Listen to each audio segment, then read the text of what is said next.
In the heart of the African jungle, a man lay unconscious beneath the thick canopy of trees. David Carter, a 37-year-old wildlife filmmaker, had come to capture the untamed beauty of the jungle.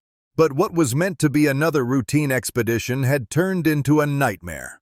While filming, David was ambushed by poachers who mistook him for an intruder. They tied his wrists and ankles with rough rope and left him bound to a tree, deep in the wilderness.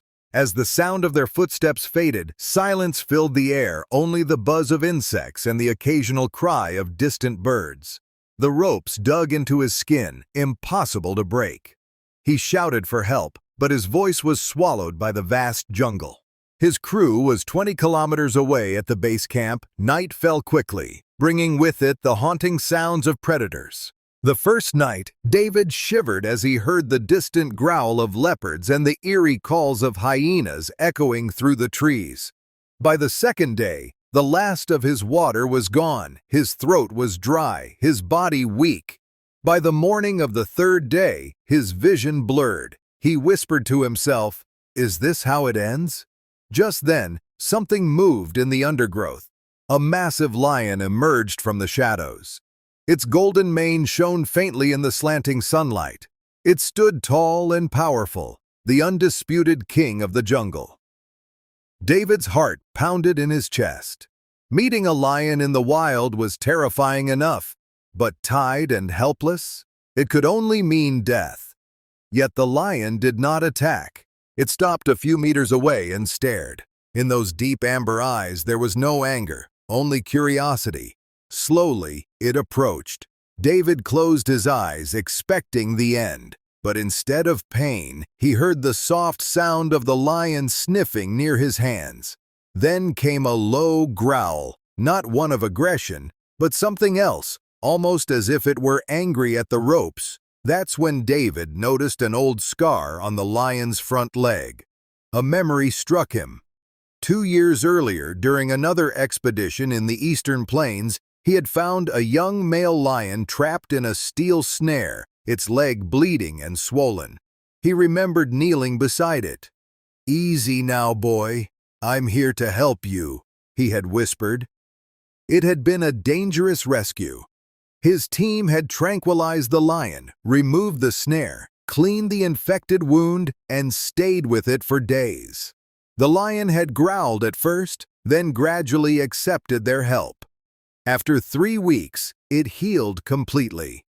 On the day they left, David had watched the lion disappear into the wild, never expecting to see it again.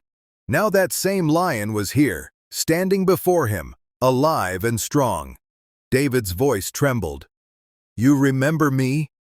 The lion looked at him, then bent down and began biting at the ropes, one strand, then another. David could hardly believe it. The ropes slowly loosened, the fibers snapping one by one under the lion's powerful jaws. Finally, with one last pull, the rope gave way. David was free. Tears welled in his eyes. "Thank you.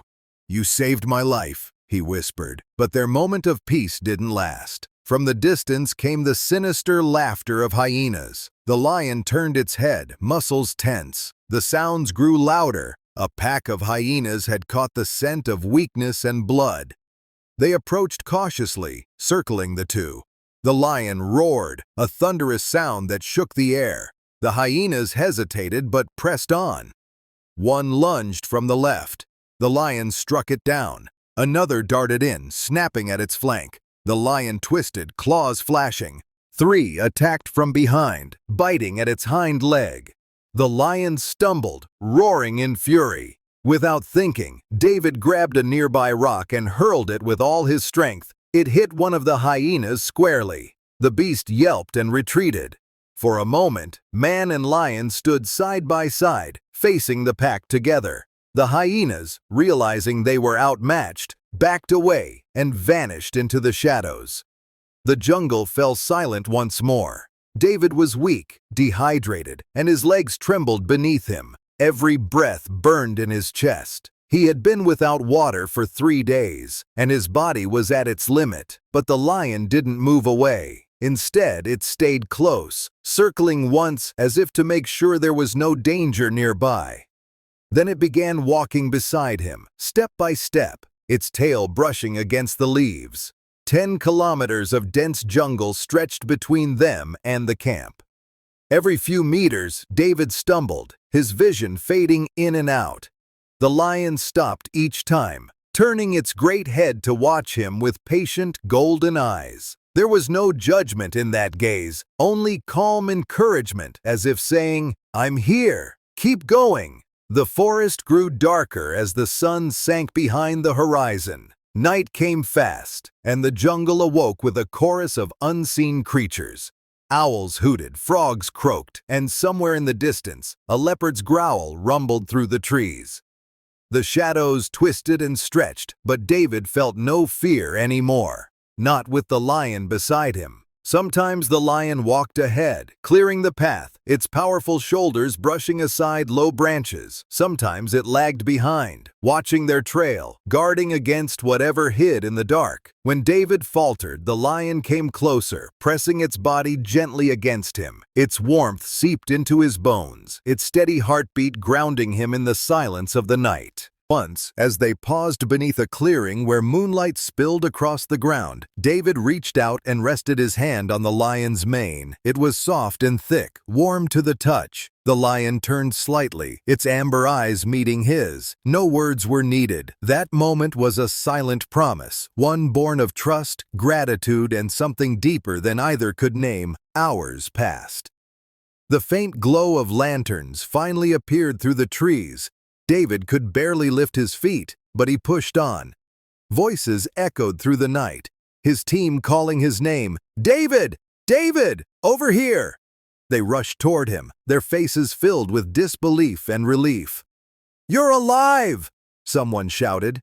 David turned to the lion and smiled weakly, his throat too dry for more than a whisper. "He saved me. My friend saved me." The lion stood still for a moment, watching the reunion. Then, with a quiet breath, it took a step back. David's eyes glistened as he knelt on the ground. "Thank you," he said softly, voice trembling. "You'll always be part of me." The lion leaned forward, brushing its nose gently against David's hand, a gesture both wild and tender. Then it turned away, walking slowly back into the misty forest. Its golden mane glowed faintly under the moonlight until, at last, it disappeared into the trees. David stayed there for a moment longer, listening to the sounds of the jungle. The night no longer felt dangerous. It felt alive. He smiled faintly, whispering to himself, "Kindness. It really lives in every heart." Kindness knows no species. Gratitude needs no language. And true friendship, once formed, is never forgotten. If this story touched your heart, please like and subscribe for more incredible wildlife tales.